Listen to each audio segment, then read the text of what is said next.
What's up guys, it's Mitch here from the DIYRecordingStudio.com, and today I've got another new unboxing video. It's a new mini keyboard. It's called the Akai MPK Mini Play version, which is an upgraded version of the previous one, and it's a great solution to a home studio or anyone trying to create music on the go. It's a great little piece of gear and I'm excited to share it with you, so let's get into it.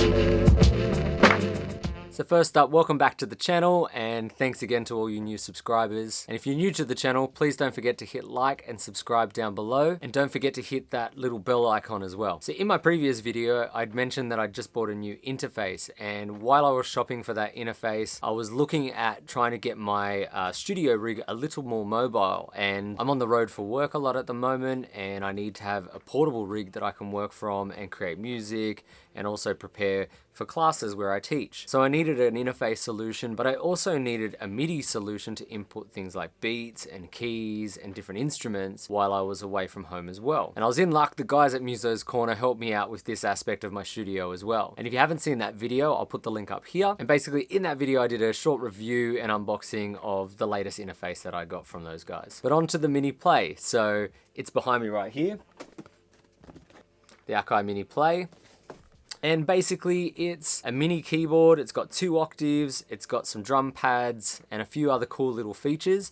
If you've seen the previous version that they had, the only update is really that it has this little speaker. So we'll try that out and see how it actually works. I'm not sure if it's actually going to be usable, but it's nice to have some playback when you're not connected to your computer, and maybe you want to be portable and just playing some song ideas out on the couch or something like that. I don't know, I do that myself, so maybe you guys do too. But basically having that feature as a speaker and a headphone output to go and play it on your own away from a computer can be handy. So I like the idea that Akai have added that to the new version. I also like the idea that I can carry around a MIDI keyboard in my backpack and just pull it out at work whenever I need it. And if I'm on the go and I'm in a hotel room or something like that, I can also just get my kit together and start writing and producing music. But that's enough talk, let's get into the unboxing. All right, so let's get into the unboxing. Cool, so it's pretty simple packaging, there's not much to it.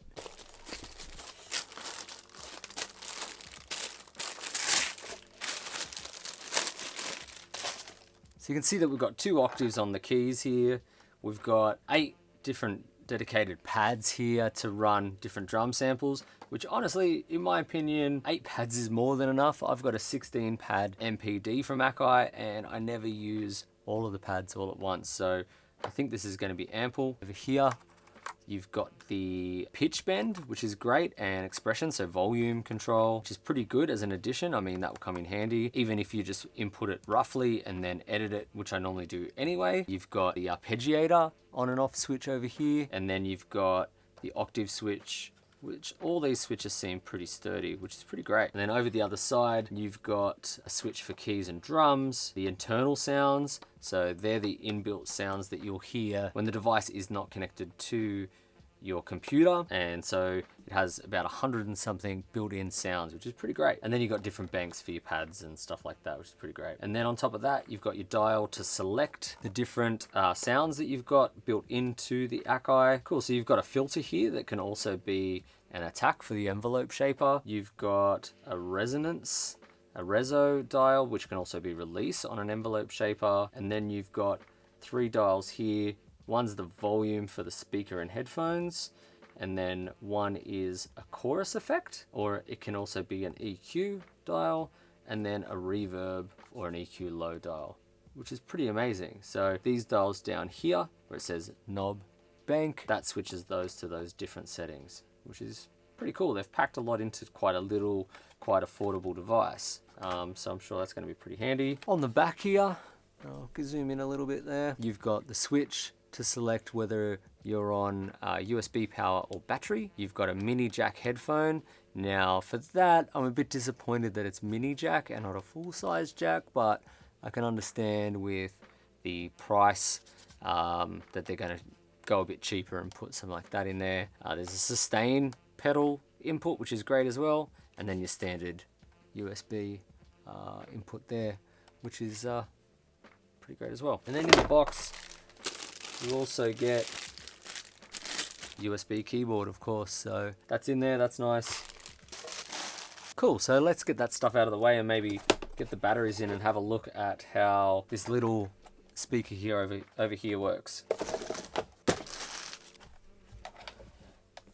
So there is a battery compartment down here. Let's take that off. I've got a few batteries I prepared earlier. Chuck those in, nice and easy. Then we'll turn it on.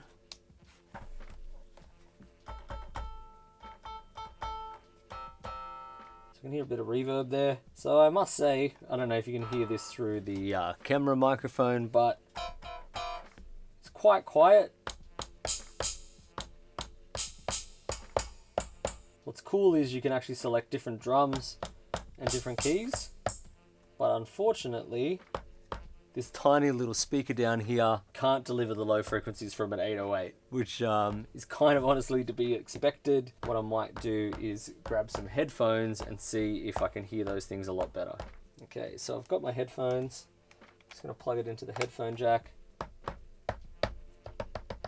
So what's interesting, obviously you can't hear what I'm hearing through my headphones, but the volume's okay. Like the keys sound quite nice through the headphones.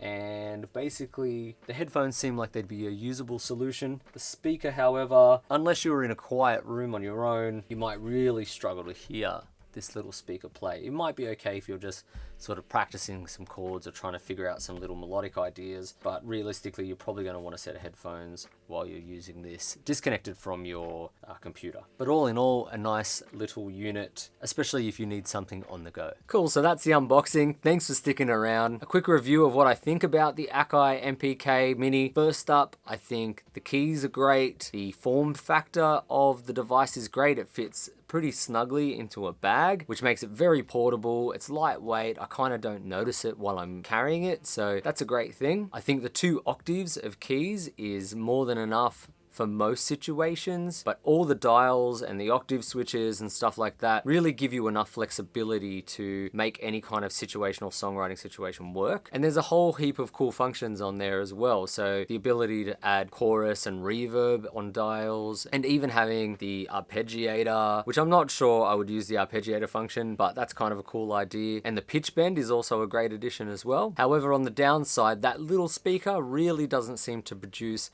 enough volume for most of the sounds available in the MPK Mini. It's just too small of a speaker to physically hear kick drum beats and lower notes in the lower register of the keyboard. And even when you're in the higher register, everything's a bit quiet. It's too small a speaker. It would be great if the speaker could be a little bit bigger, but then again, if you're using headphones, you can hear all the reverb effects very well, and I think it's actually quite usable. It's just that little speaker doesn't do much. Thanks again for sticking around, guys. I hope you enjoyed this quick unboxing and review video. Don't forget to hit like and subscribe, and if you want to see anything in upcoming videos, please hit me up in those comment sections down below. I'm Mitch from the DIYRecordingstudio.com. I'll catch you soon.